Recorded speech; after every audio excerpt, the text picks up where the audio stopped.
expand hugely on any of those points, but quite happy to email the presentation on to anybody that would like, or please feel free to engage with me one-to-one after the presentation. So really what I'd like to run through today is, as your business expands, as you emerge from innovation centres like this, 2 or 3 years down the road, most businesses will run into a financial constraint. And their expansion plans require funding. You may find that grant funding is exhausted, and often at that point people will engage with the bank, and they'll engage with confidence because they're very confident around their business. So just wanted to take you through today for about 10 minutes, just really a few common features that the bank looks for when you're approaching. Okay, so this might sound simple, but first of all, what I want to cover with you is meeting the right person and setting the scene for your bank. We're going to go through some credit essentials, which is all around the financial information the bank will look for at that initial meeting. Security guidelines, this is often, it's a bit like the dark side of the moon really in terms of what the bank looks for. In my experience, there may not be huge knowledge out there, so I just want to touch on that for you. And just finally, I'll cover off on some alternative sources of funding that are available, particularly the Strategic Banking Corporation of Ireland, which is relatively new. I'll touch on Microfinance Ireland and also on the Government Guarantee Scheme. So setting the scene for your bank. Bank of Ireland, in its larger branches, we have a dedicated SME specialist. We call them business advisors. It is very much the right way to set the scene for the bank is to call your branch and say you'd like to speak to the business advisor. If you happen to be in a smaller branch, the branch manager will take that role. But what it allows you to do and what it allows the bank to do is just maybe do a bit of background on yourselves. What's the proposal? Who are you? What's your background? It allows the bank to take up its initial research prior to the meeting, particularly if it's a very specialised sector. The last bullet point there, the funding aspect of it, we'll often see proposals where somebody's looking for 100% finance. Now, a typical rule of thumb in the banking sector is that we would like to see the proposer put up 30% of the proposal. This shows a level of commitment. Now, there are ways around it. That would be a rule of thumb. That's the credit policy. You can look at an 80-20 split if the project is very strong, or what you often find is that the promoter has already put in significant resources themselves and has now reached that next stage. And we can look at 100% funding in that scenario. But it's just to manage your expectations around what the bank will look for. In terms of the financial accounts, this is really if your business is 2 or 3 years down the road. Your financial accounts, they really show that you're paying attention. It's very reassuring when I'm sitting in front of an entrepreneur and I can say, what were your profit figures for last year? What was your turnover? Where are your costs going? And if the entrepreneur can come back with immediate responses to those. The other side of the coin, it's very worrying when the entrepreneur doesn't have answers to those questions because they may just be completely focused on their project. The reason we use financial accounts is the bank's primary focus is making sure that the loan can be repaid. And past performance really is the most likely indicator to future performance.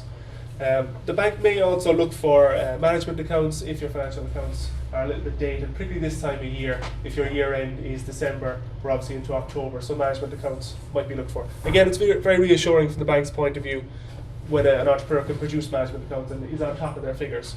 If your business is more on the startup side, the bank will look for cash flow projections. It's a very good exercise for yourself to actually sit down, put pen to paper, where am I going to spend my money over the next 12 months, what revenue is going to come through. 12 months really is the length of time we'll be looking for. It's very hard to predict beyond that, but again, my recommendation is it's a very good exercise for yourselves to sit down as entrepreneurs and analyse where's my cash going to be going over the next 12 months. Other financials that you might be asked for if your business is trading on credit, you'll be asked for your debtors and creditors listing.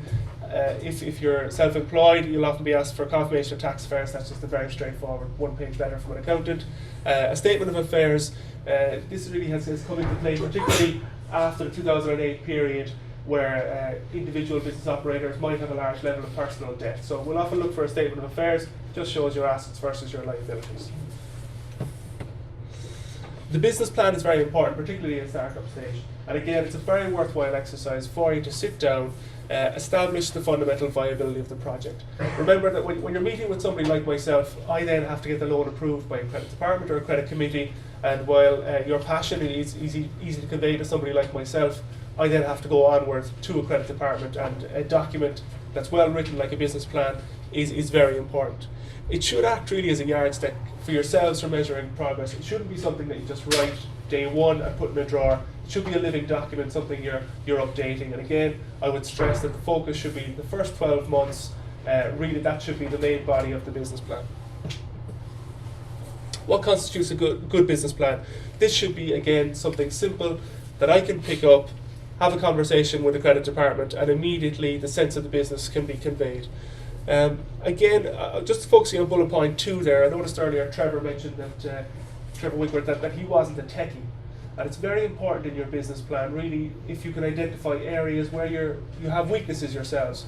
You may be that techie, but if you are that techie, what's your marketing plan? How are you going to get your product to market? Are you going to have other individuals helping you, or what is your plan? And that's very important, again, from your own point of view, to sit down and take the time to do that. Just give a recommendation to a website that Bank of Ireland has supported. It's recently launched. It's called thinkbusiness.ie. It gives you templates for things like a business plan, cash flow projections. There's also some excellent advice, again, because Bank of Ireland is very conscious that you might be a passionate entrepreneur, but you may not have experience on the marketing side of it, may not have experience on HR. So there's some very good tips on that website. I'd really recommend it. It's very user-friendly. It also has some excellent stories from entrepreneurs over the last couple of years as to how they made it. Looking at security guidelines, again, this is something I'm typically asked. Bank of Ireland can lend, under our credit policy, up to 65,000 with no security. Okay? Once you go over 65,000, the bank will look for an element of security. What does security look like? For a limited company, we'll ask for a personal letter of guarantee. Tangible security in Ireland, though, would be a property or cash being pledged against the deal. So just keep that in mind, again, in terms of your own expectations when you're approaching the bank. 65,000 we can apply for without security if we make a strong enough case. But once you go over that, the bank will look for some element of collateral. Again, just touching on the main types of security there, just to reiterate, it's land and property when you go around the tangible side, and personal letters of guarantee will be a given for a limited company. Again, it just shows the owner's commitment. And again, just to emphasise, we often get proposals where somebody might come in and say, I have fantastic security against the deal. What security really is the secondary aspect that we assess. The primary aspect is, can the debt be repaid? So security will only be looked at once we have a level of comfort around the debt being repaid.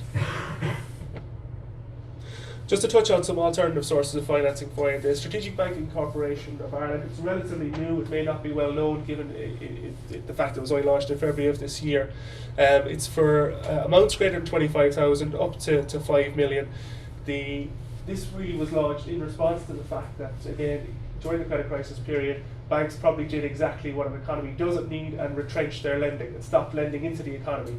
At European level, it's often been an experience that there is government-supported initiatives. So the European Investment Bank, KfW, a German bank who would have experience in this area, and the Irish government have put a tranche of funds together to support Irish corporations at a discounted rate. Microfinance Ireland is often an avenue that we have people exploring. That's on the other side of the coin. That's for lending less than 25,000.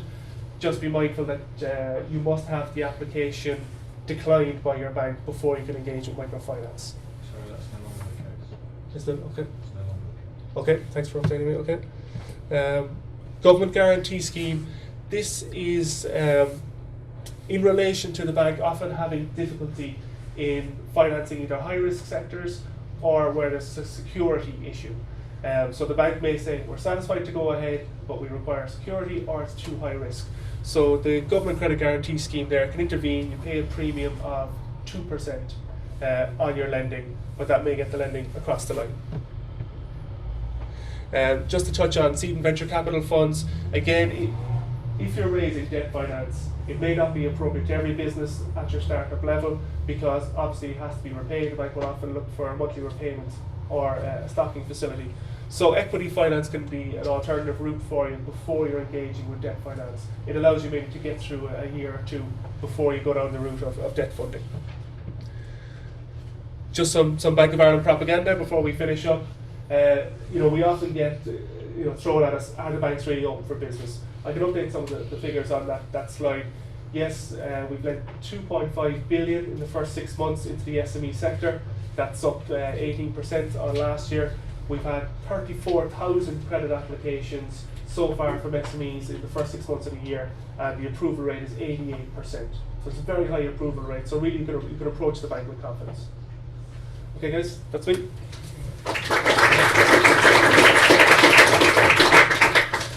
Thanks a million, David. I might be calling down to you. So we're going to we'll have one more speaker before we go into another panel discussion, and the next speaker we're delighted to welcome back is Sean Burke. And Sean is a Horizon 2020 National Delegate and is in the room, I hope, here. Yeah, over in the corner. Apologies, I didn't spot you. So Sean, if you want to come up, and I'm going to give you 10 minutes to 10 minutes to make your mark. Alright, are you ready for 20 minutes of prelude? 10 minutes, Jesus. Okay. Horizon 2020 is great. Bye.